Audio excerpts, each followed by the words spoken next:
Тему подготовки к летней оздоровительной кампании сегодня обсудили и в профильном министерстве. Оказалось, более 250 летних лагерей уже получили положительное санитарно-эпидемиологическое заключение. Это основной документ, который дает разрешение на открытие оздоровительной организации. В целом же в Роспотребнадзор подано 450 уведомлений. Всего этим летом в Коми будут работать 461 летний лагерь, 9 стационарных, 107 лагерей труда и отдыха. Разумеется, дети республики смогут отдохнуть и на Черноморском, и Азовском побережьях. И, кстати, впервые в этом сезоне заявку на путевку можно подать через интернет. Для всех родителей работает сайт с очень запоминающимся названием дети11.рф.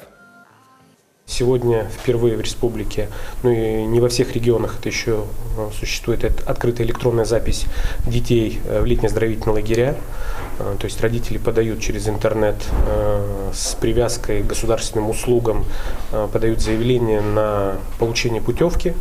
В дальнейшем формируется электронная база детей, которые поданы, ну и распределение электронное. Это позволяет сделать более прозрачным систему доступа к путевкам, ну и позволяет единожды учитывать всех детей, которые получат услуги по организации отдыха и оздоровления.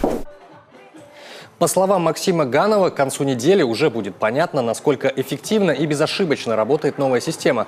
А еще замминистра отметил, если родители решили отправить ребенка в лагеря других регионов, то должны учитывать два фактора – вхождение в реестр оздоровительных организаций субъекта и обязательное наличие санитарно-эпидемиологического заключения.